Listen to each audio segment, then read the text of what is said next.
The ballroom at Ashford House blazed with the light of 1,000 candles, their golden glow reflecting off silk gowns and glittering jewels as London's most eligible young ladies vied for the attention of the season's most sought-after bachelors. Among them moved a man who drew curious glances and whispered speculation, though not for the reasons one might expect at such a gathering. Oliver Harrington, the 7th Duke of Ravenscroft, stood near the refreshment table dressed in clothes that, while clean and well-fitted, were clearly those of a gentleman of modest means rather than one of England's wealthiest peers. His dark brown hair was simply styled without the elaborate pomade favoured by fashionable society, and his evening wear, though perfectly respectable, lacked the fine tailoring and expensive fabrics that marked a man of significant fortune. At 29, Oliver possessed the kind of classical good looks that would have made him attractive regardless of his circumstances. Tall and lean, with intelligent hazel eyes, strong features that spoke of good breeding, and an easy smile that suggested both confidence and genuine warmth. But tonight, as he had for the past 3 months, he was not the Duke of Ravenscroft with his vast estates, enormous fortune and political influence. Tonight, he was simply Mr. Oliver Harrington, a country gentleman of respectable but unremarkable circumstances. The deception had begun as an experiment born of cynicism and disappointment. After years of being pursued by ambitious mothers and calculating daughters who saw him only as a title and a fortune, Oliver had grown weary of never knowing whether any woman's interest in him was genuine. The breaking point had come 6 months earlier, when he had overheard Lady Penelope Ashworth, widely considered the season's diamond, discussing him with her mother. "The Duke is certainly handsome enough," she had said with the calculating tone of someone evaluating livestock, "and his fortune is beyond question. I suppose I could tolerate his bookish tendencies if it means becoming a duchess. After all, once we're married, he can pursue his scholarly interests while I enjoy the benefits of his position." The casual dismissal of his personality, the reduction of his worth to nothing more than his title and wealth, had crystallized a decision that had been forming in Oliver's mind for months. He would discover what it meant to be valued for himself alone, stripped of all the external trappings that seemed to be the only things society cared about. The transformation had required careful planning. Oliver had taken rooms in a modest but respectable boarding house under his middle name, claiming to be a distant relation of the Duke, who had been invited to London to assist with estate business. His clothing had been carefully chosen to suggest genteel poverty, good quality but clearly not new, well-maintained but showing signs of wear that spoke of limited resources. Most importantly, he had cultivated the persona of a man who, while educated and well-mannered, clearly had little to offer an ambitious young lady beyond his personal qualities. The results had been both enlightening and disheartening. Lady Penelope, who had hung on his every word when he was the Duke of Ravenscroft, had barely acknowledged his existence when introduced to the impoverished Mr. Harrington. Miss Charlotte Pemberton, who had once declared herself fascinated by his opinions on literature, had turned away with obvious disdain when she learned of his reduced circumstances. Even Miss Sarah Whitmore, whom he had considered refreshingly genuine, had made her excuses and fled when her mother whispered urgently in her ear about his lack of prospects. 3 months of such rejections had left Oliver feeling vindicated in his cynicism, but also profoundly lonely. He was beginning to wonder if his experiment had been a mistake, if perhaps he should abandon this charade and return to his real life, when he noticed the young woman standing alone near the terrace doors. She was not the most beautiful woman in the room. That distinction belonged to Lady Penelope, with her golden curls and porcelain complexion, but there was something about her that caught and held his attention. She was perhaps 22 or 23, with rich chestnut hair arranged in a simple but elegant style, and warm brown eyes that seemed to take in everything around her with quiet intelligence. Her gown was clearly not from the most fashionable modiste. The fabric was good but not luxurious, the style elegant but not elaborate, and she wore no jewelry beyond a simple strand of pearls that had clearly seen better days. What struck Oliver most, however, was her expression. While the other young ladies in the room wore carefully calculated smiles designed to attract masculine attention, this woman simply looked content. She watched the dancing with genuine pleasure, smiled at the conversations around her with sincere warmth, and seemed entirely comfortable with her position as an observer rather than a participant in the evening's romantic maneuvering. "Miss Grace Whitfield," said a voice beside him, and Oliver turned to find his friend Lord James Pemberton following his gaze. Charming girl, though not exactly what one would call a brilliant match. "Oh," Oliver asked, trying to keep his tone casual. In what way? Daughter of a country vicar, James explained with the casual dismissal of someone discussing the weather. Sweet enough, I'm told, and certainly well educated, but she has no fortune to speak of, and no connections worth mentioning. She's here as companion to her cousin, Miss Sarah Whitmore, though I suspect she serves more as chaperone than equal. Rather a waste, really. She's quite pretty in her way, but what gentleman of sense would look twice at a woman with nothing to offer but herself? The casual cruelty of the assessment made Oliver's jaw tighten, but it also sparked his curiosity. Here was a woman who was being dismissed by society for exactly the reasons he was being rejected in his current guise: lack of fortune and social position. Perhaps she, more than anyone, would understand what it meant to be valued for personal qualities rather than external circumstances. I believe I should like to meet Miss Whitfield, Oliver said, straightening his modest evening coat with sudden determination. James looked at him with surprise. Whatever for? Surely you're not so desperate for female companionship that you'd waste time on a penniless vicar's daughter. Perhaps I find the prospect of conversation with an intelligent woman more appealing than you might expect, Oliver replied coolly, already moving toward the terrace doors where Grace Whitfield stood. As he approached, Oliver found himself genuinely nervous in a way he hadn't experienced in years. When he was the Duke of Ravensmoor, he could be certain of a warm reception from any woman he chose to honor with his attention. As Mr. Harrington, he had no such guarantee, and the possibility of rejection, real rejection, based on his personal qualities rather than his circumstances, was both terrifying and exhilarating. Miss Whitfield, he said as he reached her side, offering a bow that was perfectly correct but not elaborate. I am Oliver Harrington. I wonder if I might have the pleasure of your company for a few moments. Grace turned toward him with a smile that was both surprised and genuinely welcoming. Up close, Oliver could see that his first assessment had been correct. She was not a conventional beauty, but there was something luminous about her face when she smiled, a warmth and intelligence that made her far more attractive than her more celebrated contemporaries. Mr. Harrington, she replied, offering a curtsy that was graceful despite the simplicity of her gown, I would be delighted. Though I should warn you that I am not much of a dancer, and I fear my conversation may prove rather dull compared to the other ladies present. I doubt that very much, Oliver said with complete sincerity. In fact, I was hoping we might step out onto the terrace for a breath of fresh air. The ballroom is rather warm this evening. That sounds lovely, Grace agreed, and Oliver was struck by the genuine pleasure in her voice. She was not calculating the social advantages of being seen with him, not weighing his potential as a husband against other prospects. She simply seemed happy to have someone to talk with. The terrace was blissfully cool after the stuffiness of the ballroom, and the sounds of music and conversation faded to a pleasant murmur as they found a quiet corner overlooking the gardens. For a moment, they stood in comfortable silence, both seeming to appreciate the respite from the social pressures within. Are you enjoying the evening? Oliver asked finally, genuinely curious about her perspective on the gathering. Very much, Grace replied, though there was a note of something, amusement, irony, in her voice. It's fascinating to observe the intricate social dances that take place at such events. Sometimes I think the actual dancing is the least complicated part of the entire evening. Oliver felt a smile tug at his lips. You speak as though you're studying the proceedings rather than participating in them. In many ways, I suppose I am, Grace admitted with a self-deprecating laugh. I'm here as companion to my cousin Sarah, which means I have the privilege of observing without the pressure of actively seeking a husband. It's rather liberating, actually. You have no interest in marriage? Oliver asked, surprised by her candor. Oh, I have every interest in marriage, Grace replied, her brown eyes sparkling with humor, but I'm realistic about my prospects. I have no fortune, no influential connections, and no particular beauty to recommend me. The gentlemen here tonight are looking for wives who can enhance their social position or their bank accounts, and I can offer neither. So instead of torturing myself with impossible hopes, I choose to enjoy the evening for what it is: beautiful music, elegant surroundings, and the opportunity to meet interesting people. Her matter-of-fact assessment of her situation, delivered without self-pity or bitterness, impressed Oliver more than any coquettish flirtation could have. Here was a woman who understood her place in the world's hierarchy, but refused to be diminished by it.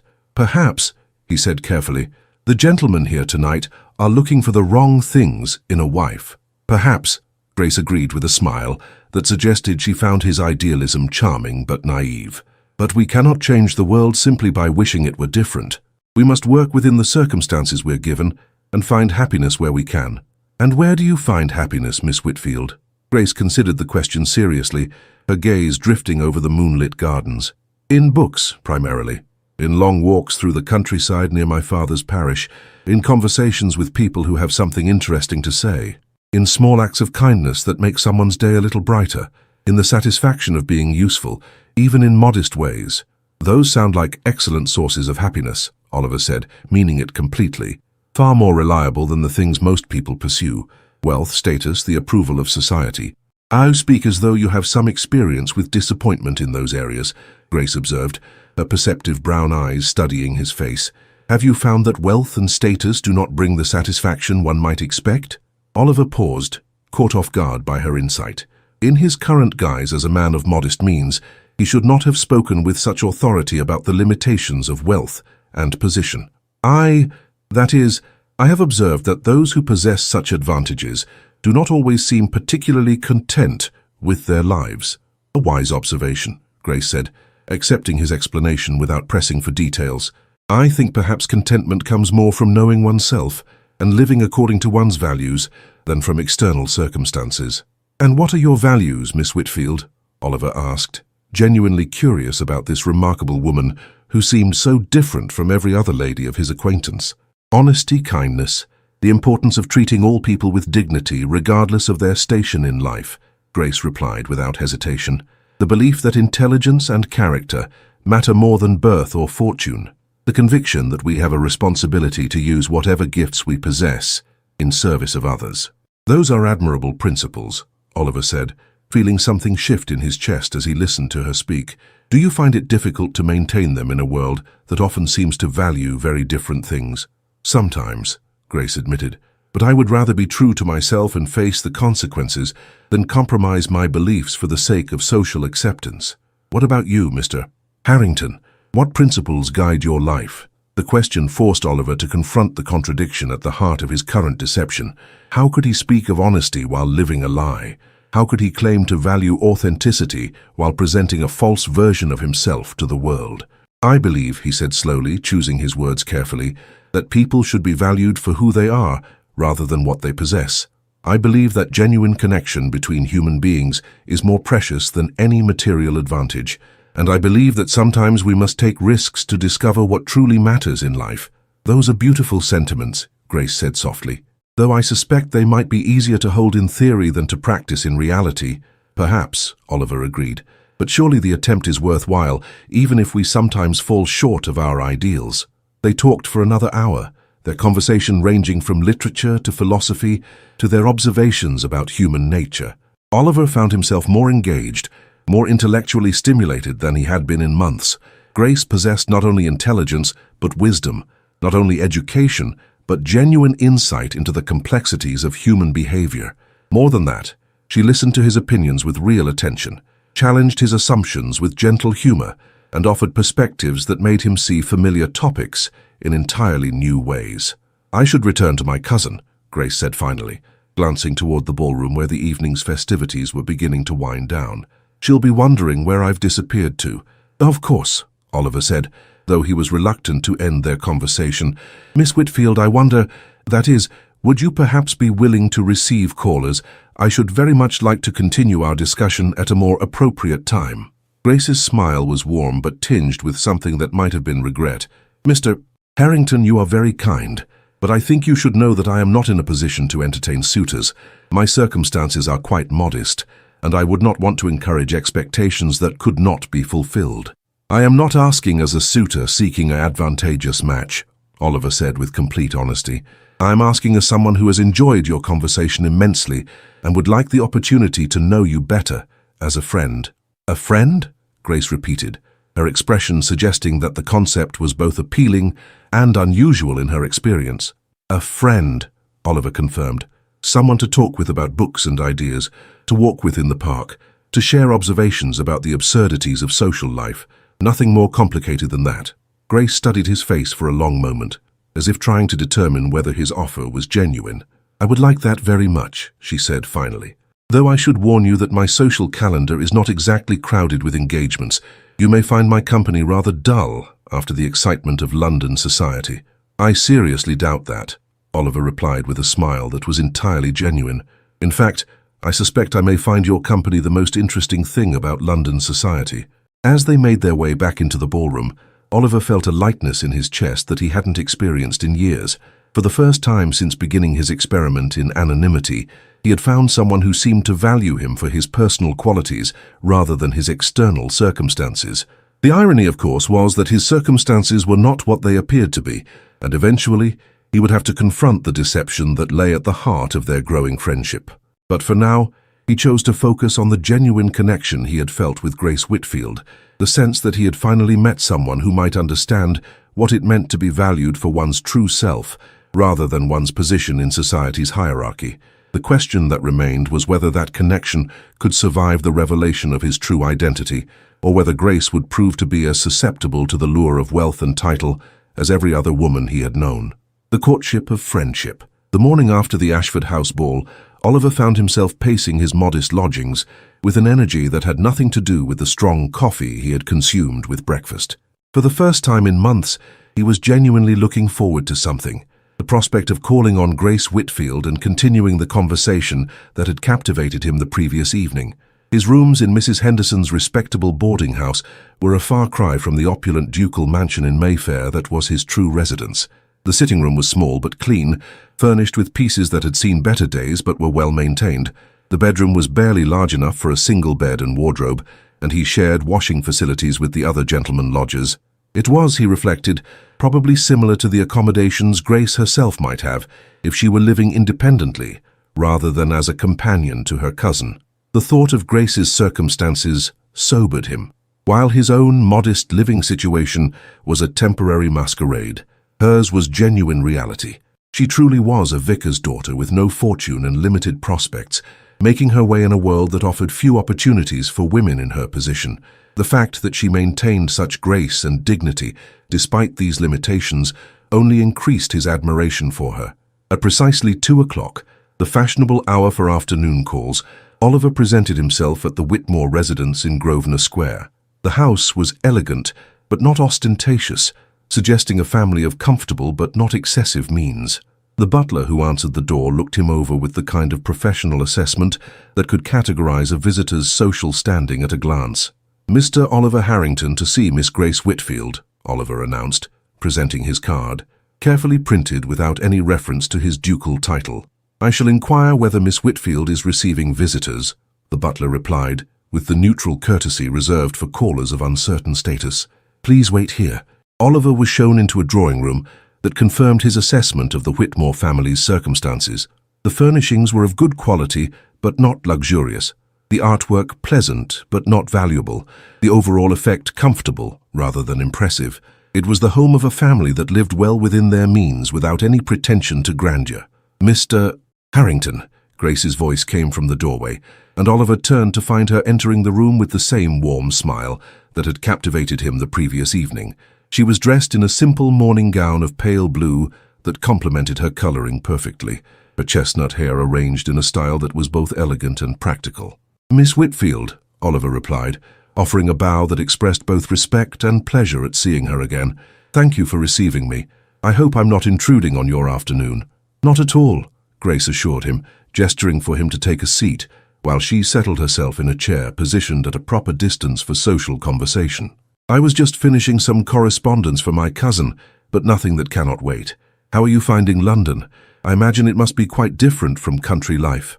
The question was perfectly innocent, but it reminded Oliver of the careful balance he needed to maintain in his deception. He had claimed to be a country gentleman visiting London on business, which meant he needed to be consistent in his portrayal of someone unfamiliar with the capital's social intricacies. "It is indeed different," he replied carefully. "The pace of life here is much faster than what I'm accustomed to, and the social expectations are complex. I find myself grateful for the opportunity to meet people like yourself, who seem to navigate it all with such natural grace." "You flatter me," Grace said with a laugh that suggested genuine amusement rather than false modesty. "I'm hardly an expert on London society. In fact, I often feel quite out of my depth at these grand gatherings. Last night was only my 3rd ball since arriving in town. "And yet you seemed perfectly at ease," Oliver observed. "You have a gift for making others feel comfortable, which is rarer than you might think in these social circles." "Perhaps that's because I have no agenda beyond enjoying the evening," Grace replied with the same refreshing honesty that had impressed him before. "When you're not competing for attention or trying to make an advantageous impression, it's much easier to simply be yourself." "Is that what the other young ladies are doing? Competing and trying to make impressions?" Grace's expression grew thoughtful. "I suppose they're doing what they must to secure their futures. Marriage is the only real option for most women of our class, and a good marriage requires attracting the right sort of gentleman. I don't fault them for playing the game as it exists, even if I'm not particularly good at it myself." "Perhaps you're not playing the same game," Oliver suggested. "Perhaps you're looking for something different than what most young ladies seek in marriage." "And what do you think I'm looking for?" Grace asked, her brown eyes sparkling with curiosity. Oliver considered the question seriously. "Companionship, intellectual compatibility, someone who values your thoughts and opinions, a partnership based on mutual respect rather than social advantage." "You make it sound quite wonderful," Grace said softly, "but also quite impossible to find." Why impossible? Because the sort of man who would value those qualities in a wife probably has his choice of women who can offer them along with fortune, beauty, and social connections. Why would he choose someone like me when he could have someone like my cousin Sarah, who possesses all the same virtues along with significant material advantages? The question struck Oliver like a physical blow, partly because it revealed the depth of Grace's understanding about her position in society's hierarchy, but mostly because it forced him to confront the hypocrisy of his own situation. Here he was, a man who possessed exactly the wealth and status that would make him an ideal match for someone like Grace, yet he was deceiving her about his true circumstances, while simultaneously judging other women for being interested in those same advantages. Perhaps, he said carefully, such a man would value authenticity above all other considerations. Perhaps he would prefer someone who chose him for himself, rather than for what he could provide. "That's a beautiful sentiment," Grace replied, "but I fear it's more romantic than realistic. Even the most idealistic gentleman must consider practical matters when choosing a wife. Love may be important, but it doesn't pay household expenses or provide social position." "You speak as though you've given up hope of finding love," Oliver observed. "Not given up hope," Grace corrected gently. "Simply accepted that love, if it comes, will likely come in a different form than the fairy tales suggest. Perhaps I'll find contentment with a country curate who values my intelligence and shares my interests, even if passion never enters the equation. Perhaps I'll remain unmarried and find fulfillment in other ways. Either outcome seems preferable to marrying for convenience and spending my life pretending to be someone I'm not."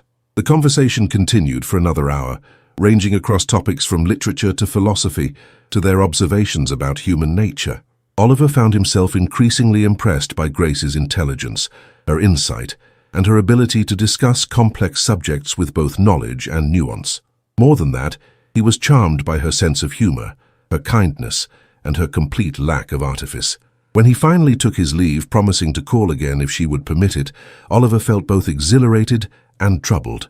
He was undeniably attracted to Grace Whitfield, not just physically, though he found her increasingly beautiful the more time he spent in her company, but intellectually and emotionally as well.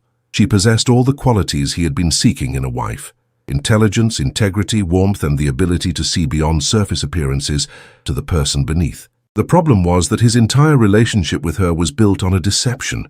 He was not the modest country gentleman he claimed to be, but one of the wealthiest and most powerful men in England.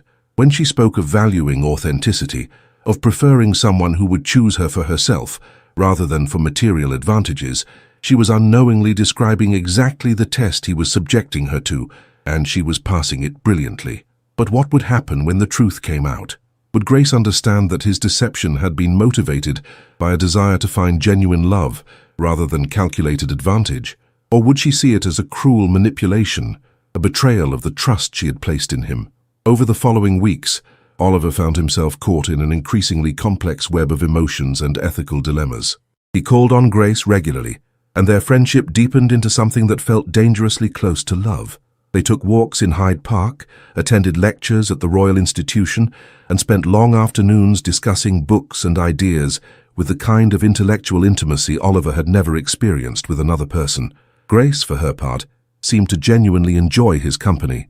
She laughed at his jokes, challenged his opinions with gentle humor, and shared her own thoughts and feelings with an openness that suggested real trust. She never once asked about his financial circumstances or future prospects, never hinted that she expected anything from him beyond friendship and stimulating conversation. "You're quite different from most gentlemen I've met," she said one afternoon as they sat by the Serpentine, watching children sail toy boats on the water. "Most men seem to feel the need to impress with stories of their accomplishments or their prospects. You seem content to simply be yourself. Perhaps that's because I value your friendship too much to risk it with pretense," Oliver replied, the words carrying more truth than she could possibly know. "Friendship?" Grace repeated thoughtfully. "Yes, I suppose that's what this is, isn't it? Though I must admit I've never had a friendship quite like this one." "In what way?" Grace was quiet for a moment, her gaze fixed on the water. "I find myself looking forward to your visits more than I probably should. I think about our conversations when you're not here. I care about your opinion in a way that goes beyond mere social politeness." The admission made Oliver's heart race, but it also filled him with guilt. Grace was clearly developing feelings for him, feelings that were based on what she believed to be his true character, but also on what she thought were his true circumstances. How could he allow her to care for him when their entire relationship was built on a lie? "Grace," he said carefully, using her given name for the first time, "what if you discovered that someone you cared about was not exactly who they claimed to be? What if they had hidden important aspects of their identity, even with good intentions?" Grace turned to look at him with surprise, perhaps noting the intensity in his voice. "That's a rather serious question. Are you asking hypothetically, or is there something specific you're concerned about?" Oliver felt his courage fail him. He was not ready to confess his deception, not when he still didn't know how she would react or what the consequences might be. "Hypothetically," he said, hating himself for the cowardice. "Well," Grace said thoughtfully, "I suppose it would depend on the nature of the deception and the reasons behind it. If someone lied to me in order to take advantage of me or to cause me harm, I would find that unforgivable. But if they concealed aspects of their identity because they were afraid of being judged, or because they wanted to be valued for their true self rather than their circumstances, I think I could understand that, even if I might be hurt by the lack of trust it implied." Her answer gave Oliver hope, but it also increased his guilt. Grace was essentially describing his exact situation with a generosity and understanding that made him feel even worse about deceiving her. "You're very forgiving," he said softly. "I try to be," Grace replied. "I think most people are doing their best with the circumstances they've been given. We all have reasons for the choices we make, even when those choices might seem questionable to others." As the weeks passed, Oliver found himself falling deeper in love with Grace while simultaneously becoming more tormented by his deception. She was everything he had ever wanted in a woman: intelligent, kind, genuine, and completely uninterested in his wealth or status. She cared for him, he was increasingly certain, though she was too proper to express her feelings directly. The crisis came when Grace's cousin Sarah announced her engagement to a wealthy baronet, an event that would significantly change Grace's circumstances. "I'm very happy for Sarah," Grace told Oliver during one of their walks, though her smile seemed forced. "Sir William is a good man, and they seem genuinely fond of each other." "But," Oliver prompted, sensing there was more to the story. "But it means my time in London is coming to an end," Grace admitted. "Once Sarah is married, she won't need a companion, and I'll need to return to my father's parish to help with his work there." The thought of Grace leaving London, of their friendship ending just as it was deepening into something more, filled Oliver with panic. He realized that he could not let her go without telling her the truth about his feelings, even if it meant revealing his deception. "Grace," he said, stopping in the middle of the path and turning to face her, "there's something I need to tell you, something important." "You look quite serious," Grace said, her brown eyes filled with concern. "Is something wrong?" "Not wrong exactly, but complicated." Oliver took a deep breath, knowing that the next few minutes would determine the entire course of his future. "Grace, I haven't been entirely honest with you about my circumstances." Her expression grew wary. "What do you mean?" "I mean that I'm not exactly who I've claimed to be. My name is Oliver Harrington. That much is true, but I'm not a country gentleman of modest means visiting London on business." "Then who are you?" Grace asked quietly, her voice carefully controlled. Oliver looked into her eyes, seeing confusion and the beginning of hurt, and knew that there was no going back. "I am Oliver Harrington, the 7th Duke of Ravensmoor. I own estates worth more than £100,000 a year. I have a seat in the House of Lords, and I'm considered one of the most eligible bachelors in England." The silence that followed was so complete that Oliver could hear his own heartbeat.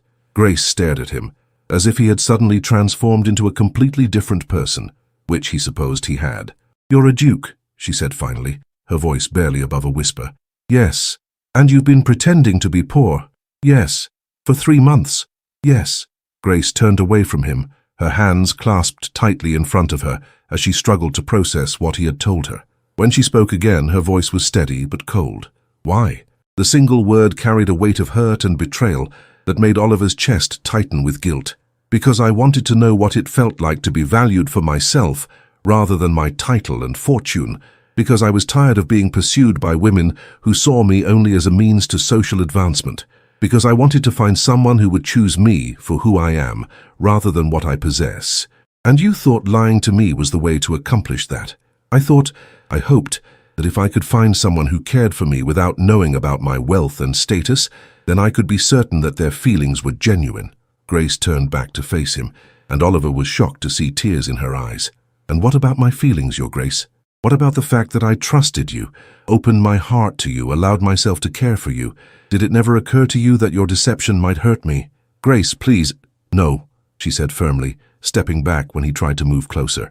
"You don't get to call me by my given name anymore. You forfeited that right when you decided to make me an unwitting participant in your experiment." "It wasn't an experiment," Oliver protested. "My feelings for you are real. Everything I've told you about my character, my values, my hopes for the future, all of that is true." "Is it?" Grace asked, her voice sharp with pain. "How can I believe anything you say now? You've spent 3 months lying to me about the most basic facts of your identity. You've watched me worry about my future, talk about my limited prospects, express my fears about remaining unmarried and dependent on others' charity, all while knowing that you had the power to change all of that with a single word." "I never meant to hurt you," Oliver said desperately. "I was going to tell you the truth. I was trying to find the right moment." "The right moment?" Grace's laugh was bitter. "When would that have been exactly? After I'd fallen completely in love with a man who doesn't exist, after I'd made a fool of myself by caring for someone who was playing an elaborate game with my emotions." "You're not a fool," Oliver said fiercely. "And I wasn't playing a game. I love you, Grace. I love your intelligence, your kindness, your strength, your complete lack of artifice. I love the way you see the world, the way you make me want to be a better man. None of that was false. But the foundation it was built on was false," Grace replied, her voice breaking slightly. "How can love be real when it's based on lies?" Oliver felt his heart breaking as he watched the woman he loved struggle with the betrayal he had inflicted on her. He had been so focused on protecting himself from deception that he had become the deceiver, so concerned with finding authentic love that he had poisoned it with dishonesty. "What can I do?" he asked quietly. "How can I make this right?" Grace looked at him for a long moment, her brown eyes filled with a sadness that cut him to the core. "I don't know if you can," she said finally. "I need time to think, to understand what any of this means. I need you to leave me alone for a while." "Grace, please," she said, her voice barely audible. "Just please go." Oliver wanted to argue, wanted to explain, wanted to somehow make her understand that his deception had been motivated by love rather than cruelty. But the pain in her eyes told him that she needed space to process what he had revealed, and the least he could do was respect that need. "I'll go," he said quietly. "But Grace, Miss Whitfield, please know that everything I feel for you is real. Whatever else you believe about me, please believe that." As he walked away, leaving Grace standing alone in the park where they had shared so many happy conversations, Oliver felt as though he had destroyed the best thing that had ever happened to him through his own cowardice and selfishness. He had found the genuine love he had been seeking, but his methods of finding it might have made it impossible to keep. The question now was whether Grace would ever be able to forgive him, and whether love could survive the revelation that its foundation had been built on deception, however well-intentioned. The reckoning. The week that followed Oliver's confession was the longest of his life. He returned to his true residence, the magnificent Ravenscroft house in Mayfair, but found no comfort in its opulent surroundings. The rooms that had once represented his success and status now felt like a prison, each elegant piece of furniture and priceless work of art, a reminder of the wealth and position that had driven him to deceive the woman he loved. He threw himself into his ducal duties with desperate energy, meeting with his steward about estate improvements, attending sessions in the House of Lords, reviewing investment portfolios with his man of business, but nothing could distract him from the memory of Grace's face when he had revealed his true identity. The shock, the hurt, the sense of betrayal that had replaced the warmth and trust he had grown to treasure. His friend James Pemberton called on the third day, finding Oliver in his study staring morosely at correspondence he had no interest in reading. "Good God, man, you look terrible," James announced without preamble. "What's happened? You've been absent from every social gathering this week, and when I inquired at your lodgings, Mrs. Henderson said you'd given up your rooms without explanation." Oliver looked up at his friend's concerned face and realized that he needed to confess his deception to someone, if only to make sense of his own actions. "I've made a terrible mistake, James. Perhaps the worst mistake of my life." "What sort of mistake?" James asked, settling into the chair across from Oliver's desk with the air of a man prepared for a long story. Oliver told him everything: the months of pretending to be a man of modest means, his growing friendship with Grace, the deepening of his feelings for her, and finally, the disastrous revelation of his true identity. James listened without interruption, his expression cycling through surprise, amusement, and finally something approaching understanding. "So you fell in love with a woman while pretending to be poor, and now she won't speak to you because you're actually rich," James summarized when Oliver finished his tale. "I have to say, Oliver, that's possibly the most ridiculous romantic predicament I've ever heard." "It's not ridiculous," Oliver protested. "It's tragic. I've lost the only woman I've ever truly loved because of my own stupidity and cowardice." "Have you lost her?" James asked thoughtfully. "Or have you simply discovered that real love requires real trust, and trust takes time to rebuild?" "She asked me to leave her alone. She said she needed time to think." "And how much time have you given her? 3 days? 4? Oliver, you spent 3 months building a relationship based on a lie. Did you really expect her to forgive you and declare her undying love in the space of a single conversation?" Oliver stared at his friend, realizing that James was right. In his despair, he had been thinking like a man who had lost everything, when perhaps what he had actually done was reveal everything and given Grace the opportunity to choose him with full knowledge of who he really was. "What should I do?" he asked. "Give her the time she asked for," James advised him, "but don't give up. If she truly cares for you, and from what you've told me it sounds as though she does, then she'll need to work through her hurt and anger before she can see past them to the love that's still there. And if she can't forgive me, then you'll have learned a valuable lesson about the importance of honesty in relationships," James said bluntly. "But I suspect Miss Whitfield is a more generous person than you're giving her credit for. After all, she cared for you when she thought you were a penniless gentleman. That suggests someone who values character over circumstances." Meanwhile, Grace was indeed struggling to make sense of her feelings in the wake of Oliver's revelation. She had retreated to her small room in the Whitmore house, claiming a headache to avoid questions from her cousin about her sudden change in mood. But the pain she felt was not physical. It was the deep ache of betrayal, mixed with the confusing realization that her feelings for Oliver had not disappeared despite learning that he had deceived her. The man she had fallen in love with, kind, intelligent, thoughtful Oliver Harrington, was apparently real, even if his circumstances were not what she had believed. But how could she trust her own judgment when she had been so completely wrong about such fundamental aspects of his identity? And how could she trust him when he had proven capable of maintaining such an elaborate deception for months? On the 4th day after their confrontation in the park, Grace received an unexpected visitor.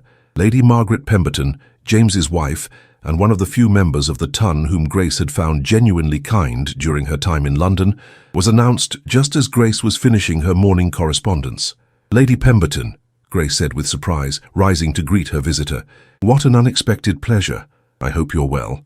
"Quite well, thank you," Margaret replied, settling herself in the drawing room with the easy grace of someone accustomed to social calls.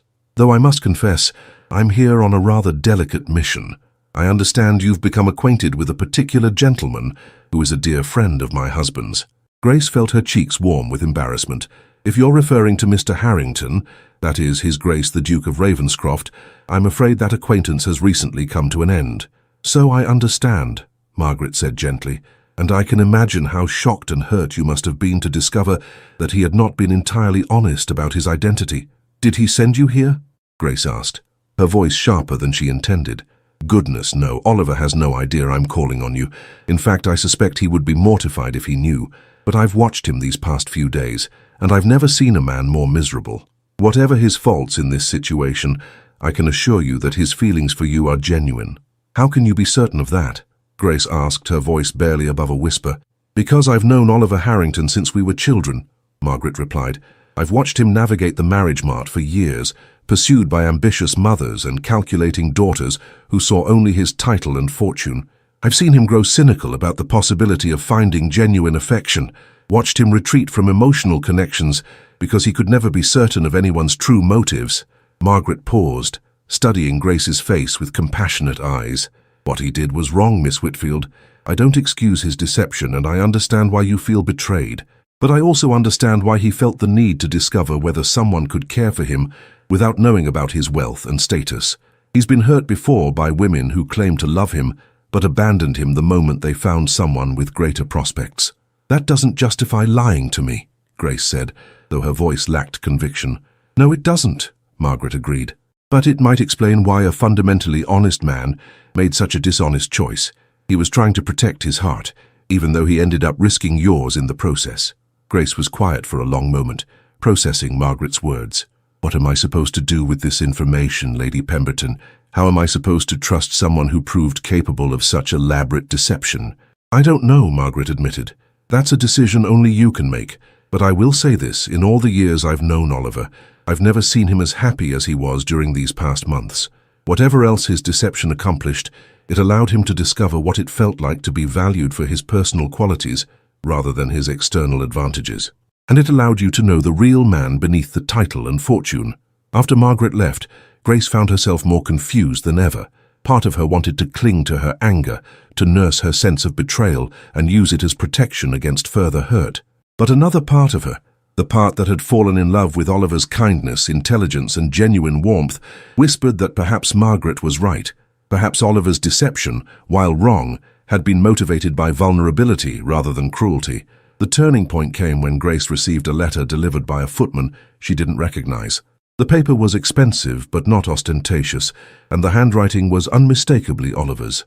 My dear Miss Whitfield, I know you asked me to leave you alone, and I have tried to respect that request, but I find I cannot remain silent when there are things I need you to understand, even if you choose never to speak to me again.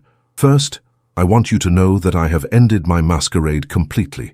I have returned to my true identity and my real responsibilities, not because I was tired of the deception, but because continuing it would have been a further betrayal of the trust you placed in me. Second, I need you to understand that while my circumstances were false, everything else about our relationship was genuine. My admiration for your intelligence, my respect for your character, my enjoyment of your company, my growing love for you, none of that was pretense. The man you came to know, the man you allowed yourself to care for, was the real me, stripped of the external trappings that usually define my identity. I know that my deception has hurt you, and I will regret that for the rest of my life. I know that I have given you reason to doubt everything you thought you knew about me, but I hope that in time you might be able to see that my feelings for you were the most honest thing about our entire acquaintance. I am not writing to ask for your forgiveness, though I hope someday I might earn it. I am not writing to pressure you into resuming our friendship, though I miss your company more than I can express. I am writing simply to tell you that you were right when you said that love should be based on truth, and that I was wrong to think I could build something real on a foundation of deception, but I was not wrong to love you. That, at least, was pure and honest from the very beginning. If you can find it in your heart to give me another chance, I will spend the rest of my life proving that I am worthy of your trust. If you cannot, I will understand and respect your decision, though it will break my heart. Whatever you decide, please know that knowing you even briefly has made me a better man. You showed me what it means to be valued for one's true self, and for that gift I will be eternally grateful. With all my love and deepest regret, Oliver Grace read the letter 3 times, tears streaming down her face as she absorbed every word. She could feel the sincerity behind each carefully chosen phrase, the genuine remorse for the pain he had caused her, and beneath it all, the love that had somehow survived the revelation of his deception. For the first time since that devastating afternoon in the park, Grace allowed herself to remember not just Oliver's lies, but also his truths. The way he had listened to her opinions with genuine interest, the respect he had shown for her intelligence, the kindness he had demonstrated to servants and strangers alike, the passion he had displayed when discussing subjects that mattered to him, the gentle way he had treated her. never pressuring her for more than friendship even when she sensed he might want more. Those qualities were real, she realized. His character, his values, his capacity for love, all of that had been genuine, even if his circumstances had been false. And if she was honest with herself, she had to admit that his circumstances didn't matter to her nearly as much as his character did. The question was whether she could forgive him for the deception and trust him enough to build a future together. The answer came to her as she sat in the garden behind the Whitmoor house, watching the sunset paint the sky in shades of gold and pink. She thought about what Margaret had said about Oliver's past hurts, about his need to know that someone could love him for himself rather than his position. She thought about her own values, the importance of forgiveness, of second chances, of looking beyond surface mistakes to the heart beneath. Most importantly, she thought about love itself. Was it something fragile that could be destroyed by a single mistake, however significant? Or was it something strong enough to survive hurt and betrayal and emerge even stronger on the other side? Grace made her decision. The next morning, she sent a note to Ravenscroft House requesting an audience with His Grace the Duke of Ravenscroft. The formal language felt strange after months of easy friendship, but she needed to establish that she was coming to him with full knowledge of who he really was. Oliver's response came within the hour, written in a hand that trembled slightly with what might have been hope or fear. Miss Whitfield, I would be honored to receive you at your convenience. Shall we say this afternoon at 3 o'clock? I will ensure that we have complete privacy for our conversation. With gratitude for your willingness to see me, Oliver. That afternoon, Grace found herself standing before the imposing facade of Ravenscroft House, one of the grandest residences in Mayfair. The contrast with Oliver's modest lodgings could not have been more stark, and for a moment she felt intimidated by the sheer scale of wealth and power that the building represented. But then the door opened, and Oliver himself appeared, not waiting for a servant to announce her. He looked thinner than she remembered, his face drawn with what appeared to be sleepless nights and worry. But his eyes lit up when he saw her, and his smile, tentative but genuine, reminded her of all the reasons she had fallen in love with him in the first place. "Grace," he said softly, then caught himself. "Miss Whitfield, thank you for coming. Please, come in." He led her to a small, comfortable sitting room rather than one of the grand reception rooms, and Grace appreciated the gesture.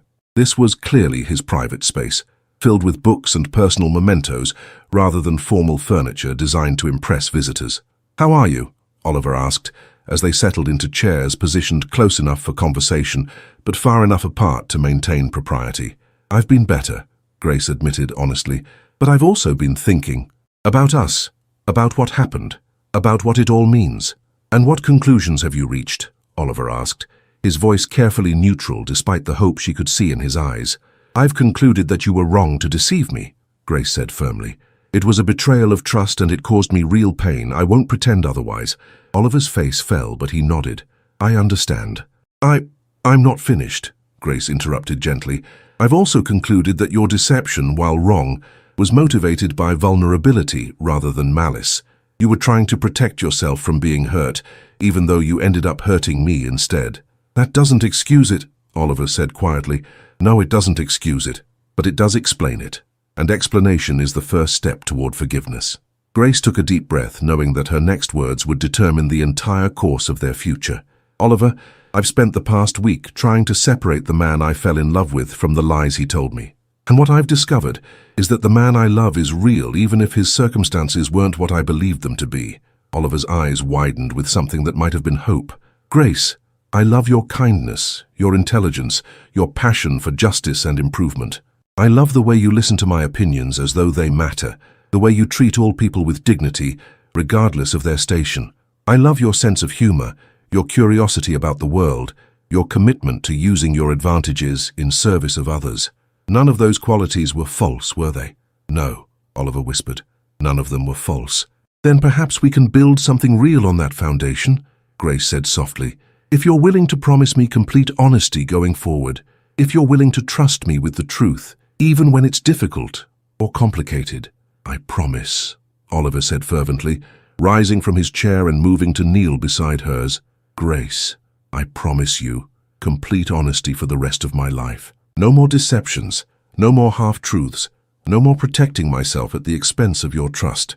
"And I promise to try to forgive you," Grace replied, reaching out to touch his face with gentle fingers. "It may take time for me to fully trust you again, but I want to try. Because what we've built together is too precious to lose over a mistake, however painful." "I love you," Oliver said, his voice breaking with emotion. "I love you more than I've ever loved anyone or anything. I love you enough to spend the rest of my life proving that I'm worthy of your trust." "I love you too," Grace whispered, and then she was in his arms and he was kissing her with all the passion and desperation of a man who had thought he'd lost everything and suddenly found it restored to him. When they finally broke apart, both were crying and laughing at the same time. "What happens now?" Grace asked, her forehead resting against his. "Now I caught you properly," Oliver replied with a smile that was radiant with joy. "As myself, with complete honesty about who I am and what I can offer you. And if you'll have me, I'll ask you to marry me and spend the rest of our lives proving that love built on truth is stronger than anything that tried to tear us apart." "And what about society?" Grace asked, though her smile suggested that she already knew the answer didn't matter to her. "What will people say when the Duke of Ravensmoor marries a vicar's daughter with no fortune and no connections?" "They'll say I'm the luckiest man in England," Oliver replied without hesitation, "and they'll be absolutely right." The revelation word of the Duke of Ravenscroft's courtship of Miss Grace Whitfield spread through London society like wildfire, creating a sensation that dominated drawing-room conversations and tea-party gossip for weeks. The ton was divided between those who were scandalized by Oliver's choice and those who were intrigued by the romantic story that had begun to emerge. The truth about Oliver's masquerade had somehow leaked, perhaps through a servant at his former lodgings, perhaps through one of the many people who had witnessed his transformation from modest gentleman to revealed duke. The story grew in the telling, becoming a tale of true love, triumphing over social conventions that captured the imagination of even the most cynical members of society. "Can you imagine?" Lady Pemberton said to her circle of friends at Lady Ashworth's weekly salon. "The Duke actually pretended to be poor to test whether women would love him for himself, and Miss Whitfield chose him even when she thought he had nothing to offer but his character. It's like something out of a novel." "It's romantic nonsense," sniffed Lady Ashworth, whose own daughter had been one of Oliver's most persistent pursuers. "A duke has responsibilities to his bloodline and his estates. He should marry someone who can enhance his position, not some nobody from the countryside." "But surely character matters more than connections," suggested Miss Caroline Pemberton, Lady Pemberton's daughter. "Miss Whitfield is said to be remarkably intelligent and accomplished, even if she lacks fortune." "Intelligence in a woman is all very well," Lady Ashworth replied dismissively, "but it doesn't bring political alliances or financial advantages. The Duke is making a grave mistake that he'll regret when the novelty wears off." Such conversations were taking place throughout London, but Oliver and Grace remained largely oblivious to the social storm they had created. They were too absorbed in the joy of their reunion and the process of rebuilding their relationship on a foundation of complete honesty. Oliver had indeed begun courting Grace properly, calling on her at the Whitmore residence with flowers and books, taking her for drives in Hyde Park in his elegant carriage, escorting her to concerts and lectures with all the ceremony due to a woman he intended to marry. But more importantly, he was sharing every aspect of his real life with her: his estates, his responsibilities, his political interests, his philanthropic endeavors. "I want you to understand exactly what you would be taking on as my wife," he said one afternoon as they toured his London house together, Grace's cousin Sarah serving as chaperone. "Being a duchess involves significant social obligations, political responsibilities, and the management of multiple households. It's not a role to be undertaken lightly." "Are you trying to frighten me away?" Grace asked with amusement as they paused in the magnificent library that occupied 2 full floors of the mansion.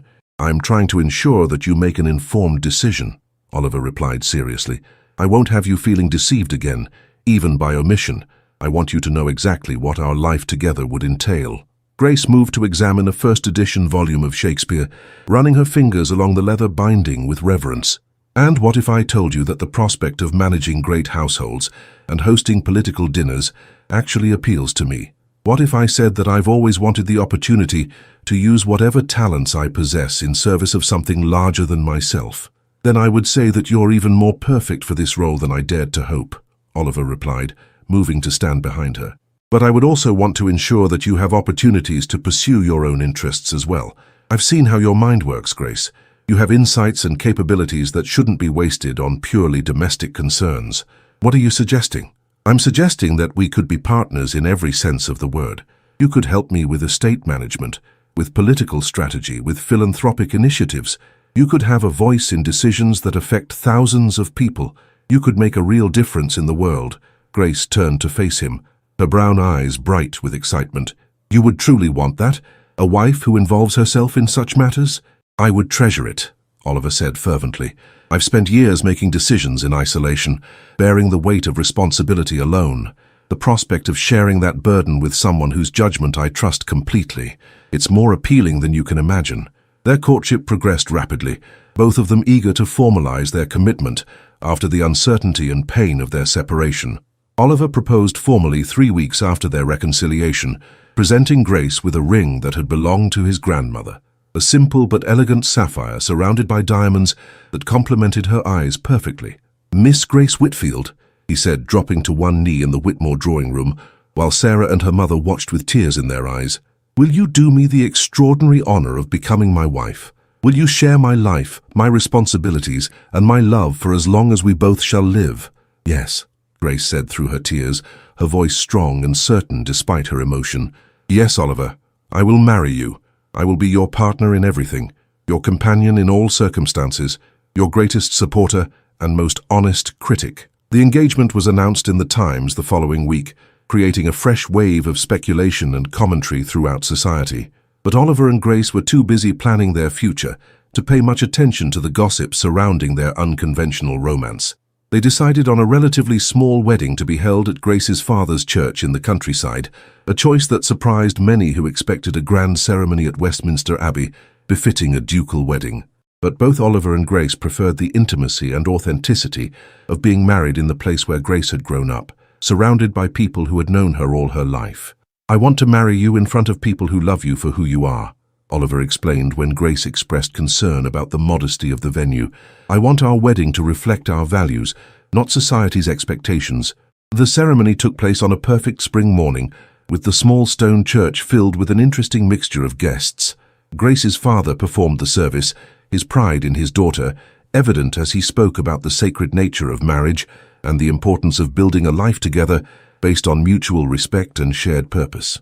Oliver's political allies and social connections sat beside Grace's childhood friends and the simple country folk who had watched her grow up. The Duke of Wellington himself attended, along with several cabinet ministers and influential members of Parliament.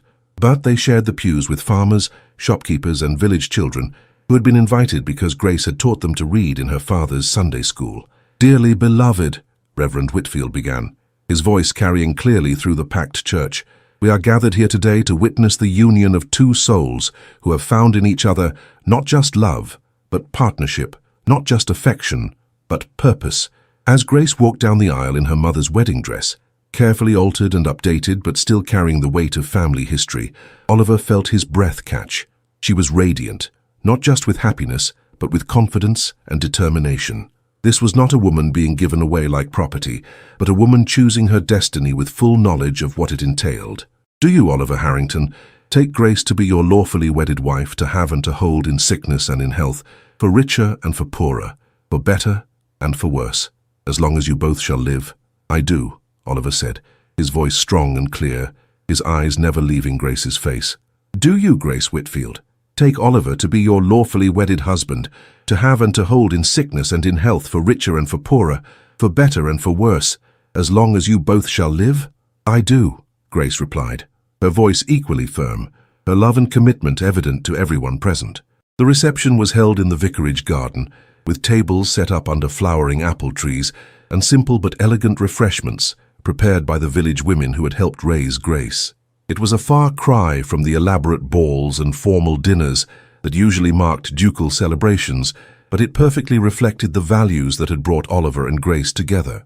"To the Duke and Duchess of Ravenscroft," said James Pemberton, rising to offer the first toast, "may their marriage be blessed with the same honesty, courage and genuine affection that brought them together, and may they prove to all of us that the best foundations for love are not wealth or status, but character and mutual respect." As the afternoon wore on, Oliver found himself marveling at how perfectly Grace fit into her new role. She moved easily between conversations with cabinet ministers and chats with village children, showing the same genuine interest in everyone she met. She was gracious to the society ladies who had come to evaluate the new Duchess, but she was equally warm to the simple country folk who had known her since childhood. "You're watching me," Grace said with amusement as she joined him near the garden wall where he had been observing the festivities. "I'm admiring my wife," Oliver replied, the word wife still feeling wonderfully new on his tongue. "You're magnificent, Grace. You handle every situation with such natural grace and dignity." "I had a good teacher," Grace said, referring to her father, whose example of treating all people with equal respect had shaped her character. "But I also have a good partner. Knowing that you value my judgment and trust my instincts makes it easier to be confident in these situations." "Speaking of partnership," Oliver said, pulling an envelope from his jacket pocket, "I have a wedding gift for you. Well, more of a wedding proposal, actually." Grace opened the envelope to find official documents establishing the Ravenscroft Foundation for Educational Advancement, with herself named as co-director alongside Oliver. "You're giving me a foundation?" Grace asked, her eyes wide with surprise. "I'm giving us a foundation," Oliver corrected. "A way to use our resources and influence to create opportunities for people who might otherwise never have them, starting with scholarships for promising young women who want to pursue education beyond what society typically allows them." Grace's eyes filled with tears as she read through the documents. "Oliver, this is everything I've ever dreamed of being able to do, the chance to make a real difference in people's lives. We'll make that difference together," Oliver said, taking her hands in his, "as partners in everything, just as we promised." As the sun set over the vicarage garden and their guests began to take their leave, Oliver and Grace stood together watching the last of the celebration wind down. They would spend their honeymoon traveling to Oliver's various estates, not just for pleasure, but so that Grace could meet the people whose lives would be affected by her decisions as Duchess. "Are you ready for this?" Oliver asked, as their carriage was brought around to take them to the inn where they would spend their wedding night before beginning their journey. "I'm ready for anything as long as we face it together," Grace replied, her hand secure in his as they prepared to begin their new life. "Even the gossip and speculation that will follow us everywhere we go?" "Even that," Grace said with a smile. "Let them talk. We know the truth about our love, and that's all that matters." As their carriage rolled away from the vicarage, carrying them toward their future as husband and wife, both Oliver and Grace knew that they had found something rare and precious. They had built their love on a foundation of honesty, tested it through betrayal and forgiveness, and emerged with a partnership that was stronger than either of them could have achieved alone. The Duke, who had pretended to be poor, had discovered that true wealth lay not in his vast estates or enormous fortune, but in finding someone who valued him for his character rather than his circumstances. The simple vicar's daughter, who had chosen him without knowing his true status, had proven that the best marriages were not transactions between families, but unions between souls who recognized each other's worth. Together, they would face whatever challenges society might throw at them, secure in the knowledge that their love was built on truth, strengthened by adversity, and destined to grow stronger with each passing year. They had found each other against all odds, and nothing would ever separate them again. Their story would become legend in London society, the tale of a duke who gave up his identity to find true love, and a woman who chose character over circumstances and found herself rewarded with both love and position beyond her wildest dreams. But more than a romantic story, it was a testament to the power of authenticity, the importance of second chances, and the truth that the strongest foundations for marriage are built not on what people possess, but on who they truly are. This story reminds us that authentic love requires authentic selves. Oliver's journey from deception to truth shows us that while protecting our hearts is natural, building walls of lies ultimately prevents the very connection we seek. Grace's ability to forgive and see beyond the deception to the man beneath demonstrates that true love is resilient enough to survive mistakes when both parties are committed to growth and honesty. Their tale also speaks to the courage required to love across social boundaries and the wisdom of choosing character over circumstances. In a world that often values external advantages over internal qualities, Oliver and Grace prove that the most lasting partnerships are built on mutual respect, shared values, and the willingness to be vulnerable with another person. Most importantly, their story shows us that second chances, when earned through genuine remorse and changed behavior, can lead to relationships that are stronger than those that never faced adversity. Love tested by truth and strengthened by forgiveness becomes a force capable of overcoming any obstacle.